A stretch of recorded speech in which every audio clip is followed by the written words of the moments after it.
previewing match round 28. What a dynamic duo on the couch today. Darren Lewis and Tim Sherwood. Great to see you both. Just looking at that reminded me of the epic battles we've seen between Manchester United and Arsenal in the past. What are some of your best moments, if not games? Oh, my best moment was the Keane Vieira in the tunnel. It's incredible. You know why, Jules? You'll never see that ever again. You know, it's 20 years ago. It was 2005 when that happened. But that sort of intensity and hate and desire for your team.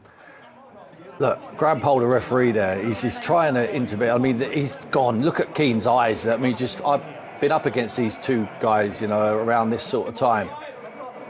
I've had the battles with them and I know how intense it could be. And he's saying to him, just no more in here. Let's take it out there. It's interesting. And normally you get a player saying, I'll see you in there. Oh, yes. But Keane's saying, I'll see you out there and we'll sort it out. Incredible, iconic moment for the Premier League. It's interesting because the referee can't actually do anything about what they're saying at all, really. There is nothing to say that either player should be censured for actually saying to each other, let's have it, you know. And I think Graham Poll knew that. He couldn't contain those two players. This is your moment. Over Mars, March 1998. Skill personified, and a classy player, a classy performance, a classy team put together by Arsene Wenger, and obviously they went on to win the title that season. Tim is right. We will never see this vintage of Arsenal, Man United, nowhere near that vintage. Is that because of the fact that they're not challenging each other for titles anymore? Yeah, absolutely. I think that's what it's all about. But even when we were challenging for titles with Man United, it was almost Arsenal come and took over. They were the team. And when I was in Blackburn still, when that game was at Old Trafford, I was hoping that our games didn't coincide with theirs so I could go to that football match. Now, for a player of another team to want to go and watch that rivalry is something. And that's exactly where I was. I mean, there's so many goals there, what I've seen. And I saw them live because I wanted to be at that football match and that game. And we're a million miles away from that now. And it's not any fault of Arsenal. It's just, unfortunately, Man United are on the decline. Yeah, they've given us so many memorable moments, these two. And it is a huge game at Old Trafford as Arsenal go to Manchester United in what will be Mikel Arteta's 200th game in charge of the club. The Arsenal boss has been discussing Sunday's opponents. Ruben, good catch that. With team news, any chance Harry or Manuel can make Sunday, do you think, for Arsenal? I don't know. We need to survive Sunday. The team was so tired in the last 20 minutes and we have to prepare Sunday and then think about this important game for our season on Thursday. But in this moment, I don't know. You mentioned Rasmus, for example. Cheeto, of course, couldn't play in this game. Is he someone you could think about potentially starting on Sunday against Arsenal? Everybody can start. If they are training tomorrow, if they play today, they can be ready. And Shido is on the list, so he can play. And just last one from me. You mentioned the team being a bit anxious to score goals. What can you do in the time when you're training to kind of ease that anxiousness? What can you do on and off the pitch to solve that? You just have to sell them the idea, these movements that we did sometimes today. We have to work on and to show the image. But in the end, they have to score. If they score one, it's going to be so much easier. So they need to score. He needs to score the first one. Simon. Hi, Ruben. Are you expecting to have anyone back available for this match? I don't know. I don't think so. So we'll see. Have you ever had to deal with such issues in your career? I mean, you've obviously had to play a second half against Ipswich with 10 men, went 120 minutes, you've had to come here. Have you ever had to experience anything like this? Guys, I'll be ready for everything after this season, so it's a good thing. I'm not sure if you're aware, Ruben, there's quite a big protest planned around the game on Sunday. Obviously, you've had to deal with quite a lot of turmoil already at the club. Does the things that are happening outside the club, like a protest before a big game against Arsenal, does it make your job more difficult, do you think? No, I think it's for everybody in our club is a really tough moment. It's everything at the same time. The only thing I can do and our players can do is perform well and win. People have the right to protest. I think it's a good thing to do that. It's part of our club. Everybody has a voice. But our job, in my job, is just to improve the team give them something in this moment because they deserve it and they are amazing. So we will see on Sunday on Thursday. James. You said obviously we have to survive on Sunday. Arsenal have 2 more days rest, obviously coming off a huge win. Is this like the worst sort of fixture you could have at this moment in time? Yeah. And is it just about getting out, just getting through it? Yeah, any fixture in Premier League, every game is really important. In our moment, we need to win. It's always a problem when we don't win. So we have to focus on everything at the same time. I think the biggest problem is not to have all the players, because in the beginning people talk about our rotation, especially in Europe. We were changing all the time. Is because of this, because it's really hard.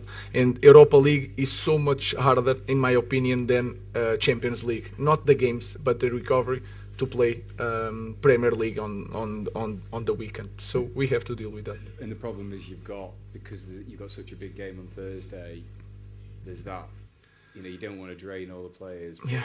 You're not gonna... One thing at a time. We'll think about Sunday and then we will see. Chris. Sorry, Ruben.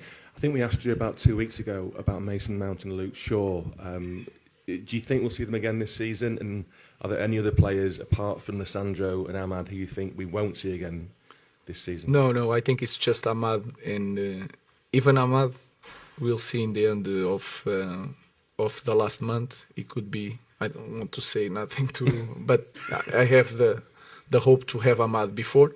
We'll see. Lisandro is out. Kobe can return. Kobe and the rest is Maguire. We have to be careful. Manu will be return. I think Luke Shaw and Mason Mount can return also. We'll see. If you reach the final, hopefully Ahmad possibly will go back. Let's talk about Sunday. We'll see. But they definitely are going to return, especially Mason Mount. Dave. Hi, Ruben.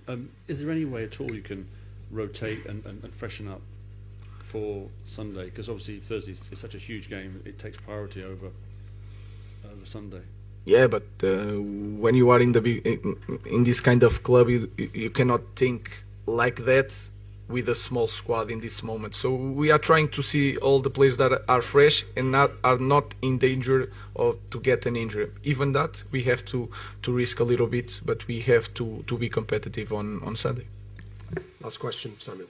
Progress, because I know you're quite protective over here. I think it was quite clear that we have a liability there with the yellow card and then the next action. So it wasn't the moment to take any risk and learn from that experience managing the game for so long, especially with how important this competition is. So yeah, a lesson to learn from him for sure. We will support and help him. But the line is really thin in the sport, and he needs to understand that. Yeah, and he's obviously done so much good for you. Do you get the sense of the sort of player that can learn quickly? Yeah. Yeah, because he's very intelligent. He's extremely demanding of himself, and that's a fine, by the way. And and I don't know. It's up to you guys. Up to you. Hopefully, you have that in place. I think so. So I think it's better for you guys to discuss with your colleagues. Dinner, yeah. Good dinner. So. Yeah, I know straight away his reaction is like that. He's a perfectionist. He's got a great environment around him. And they are here to learn as well. We understand that Thomas Tuchel has a shortlist. It doesn't sound so short of 55 players.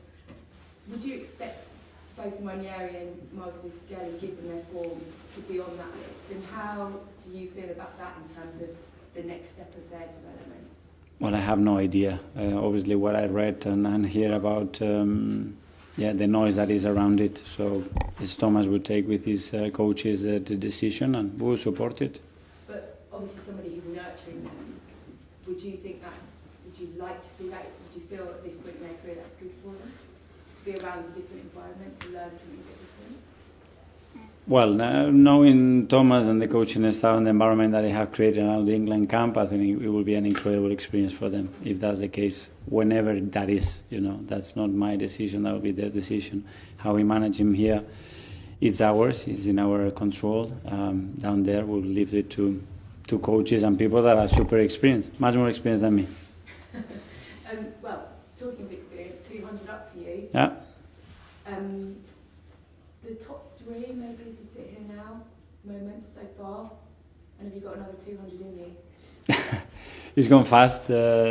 Probably the number one is with the day that I was sitting here on the first day, just fulfilling that dream of one day becoming the manager of this incredible football club.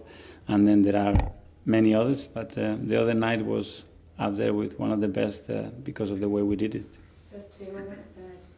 A trophy, for sure. When we won the first FA Cup after everything we went through as a club the last few years and the COVID period, which was really difficult as well.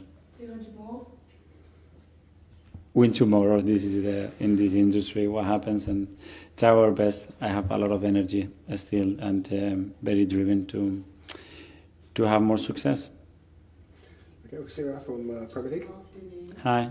Odegaard usually drops in at 6 to help with ball progression in your build-up. Even though he might not be providing a lot more assists and goals that maybe people expect this season, he clearly is very vital in that build-up stage. He himself said he hasn't been at his best, but do you think he's been hard on himself as captain and we should be looking at the other things that he contributes on the pitch to the wider team? Yeah, obviously when you isolate data and you are looking at certain aspect of the game, that cannot reflect just the overall performance of a player for sure, but he's got ability to do that, what you are talking about in that phase, and then still arrive in great positions, in great situations to provide assist and to score a goal, and he proven that many times, and the other game, I think it was a very good example of that.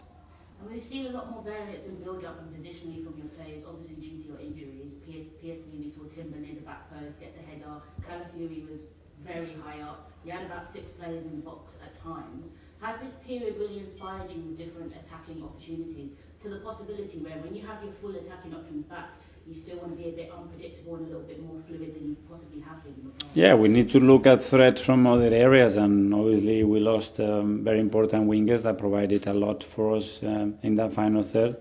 And we're looking to explore other options as well. The team has this capacity to adapt, a lot of players with great football intelligence as well to understand when to move and why, especially they do certain things. And they certainly float, and we saw actions and combinations that very difficult to defend. 100 games up for Mikel Arteta. How do we judge his time so far? He's looking well, isn't he? I mean, let's get that out of the way. I mean, 200 games in the Premier League and he looks like that. I mean, he still looks like he could play.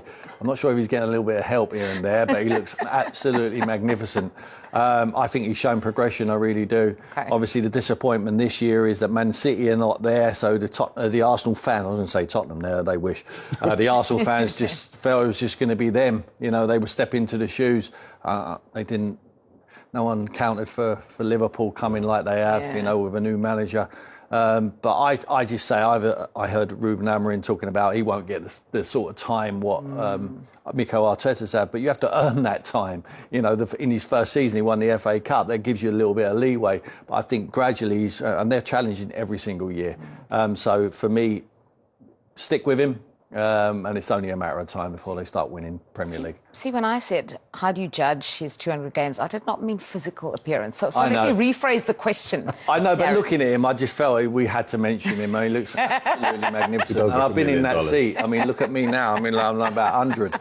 I mean, it ages you. It is a tough job, but he looks like he's getting younger. Benjamin Button. I don't know where to start with that. Darren, how do you judge his 200 games? Fantastic. He's come in, he's changed the culture, he's brought down the age range, they've scored goals, they've been meticulous in their planning, he's got rid of the underachieving stars who thought the club owed them a living, and he's brought in players who are hungry for the shirt, hungry to be better, hungry to achieve things. And if you think about where they are now and where they were, struggling to get into the top 4, now they are in a completely different planet. I think just been let down, possibly. Edu was a good partnership with Arteta. I think they need to fill them shoes. He's been let down by recruitment, I would say, especially it's been highlighted this year. Glaringly obvious. Do you think so? Because and you know, as somebody who has worked in that area, I think he took a gamble last summer. I think he thought to himself, we scored 5 goals fewer than the champions last season, so we can do that. Titles are generally won by the team with the best defence. Yeah. They still do have the best defence, but obviously they don't have that striker. Yeah. So he went for Marino instead of the striker. And I don't think it was the defence that was a problem. I think it was that signing of Marino instead of maybe an investment in Tony. Maybe he could have gone for a Watkins. I don't know. But I think it's not buying a striker that cost him. Yeah, my argument would be, what sort of strikers was he being offered?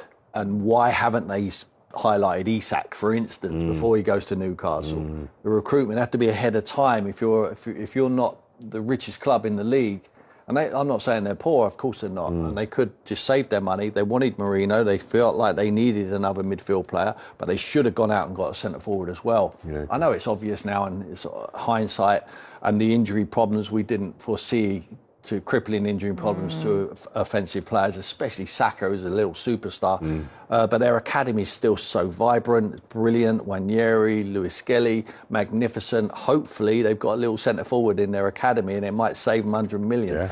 And you just never know. But I think if you, in hindsight, when you look, and I know it's obvious, they need a centre forward, but they've needed one for 2 or 3 years now. And I think the recruitment might have pushed the boat out to go and get it for him, whoever it may be.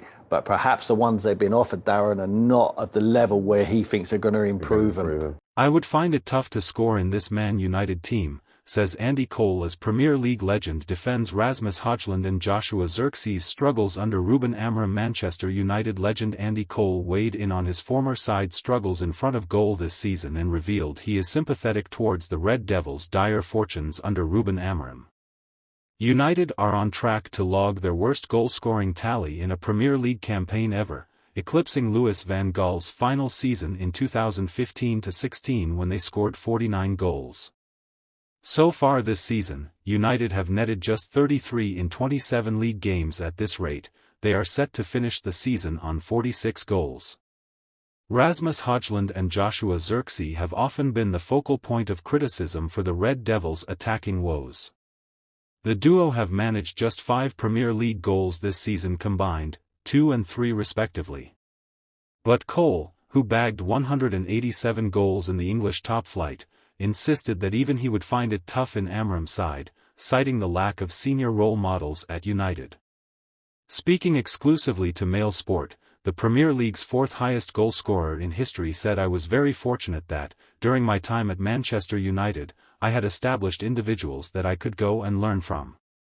Andy Cole explained that he has sympathy for Manchester United amid their difficult campaign. Rasmus Højlund and Joshua Zirkzee have scored a combined 5 league goals this season. These guys, Højlund and Zirkzee, have been thrown in the deep end, 2 young guys having to hit the ground running with no senior professionals to try and guide them through things. If I was to come to Manchester United and they were under the pressure they are at the moment, I would find it tough. These guys are naturally finding it tough. They're not scoring goals, the team in general are not scoring goals, and of course it's going to reflect on those 2 guys, Højlund and Zirkzee. Amid United's difficulties this season, a multitude of forwards have been earmarked with a move to Old Trafford, including Victor Osimhen, Christopher Nkunku and Victor Gyökeres. In light of these links, there were also talks of Zirkzee being shipped off on loan in January, just months after he joined last summer. Cole went on to state that transfer rumors are part and parcel of being a United striker, noting that he was also a victim of such speculation during the club's golden years under Sir Alex Ferguson. "I've got sympathy for every single one of these guys because I know what it's like to be a centre forward for Manchester United," the 53-year-old added. Manchester United were winning everything, and if you weren't scoring for a couple of games, the media were on the case, saying Manchester United are buying every single centre forward in the world. Cole, who scored 187 top-flight goals, admitted even he would struggle in this United side. Zirkzee has scored just 5 goals this season after joining for €36 million from Bologna last summer. Meanwhile, Højlund has not found the back of the net since December 12 to 19th games ago, despite United being on course to blow almost every Premier League worst in club history out of the water this season. Cole doubled down on his optimism, arguing that Amorim can still be the man to turn it around. With Højlund and Xerxes, I have nothing but sympathy for them. I have nothing but sympathy for those guys, the manager as well. He's come in, he wants to do it his way and rightly so.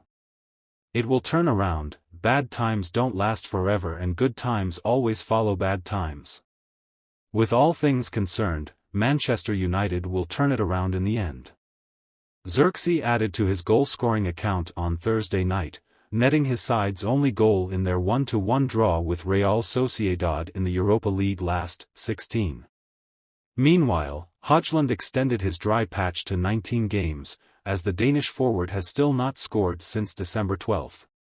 United go into their next Premier League fixture languishing in 14th place in the table, as they prepare to face Arsenal at Old Trafford on Sunday.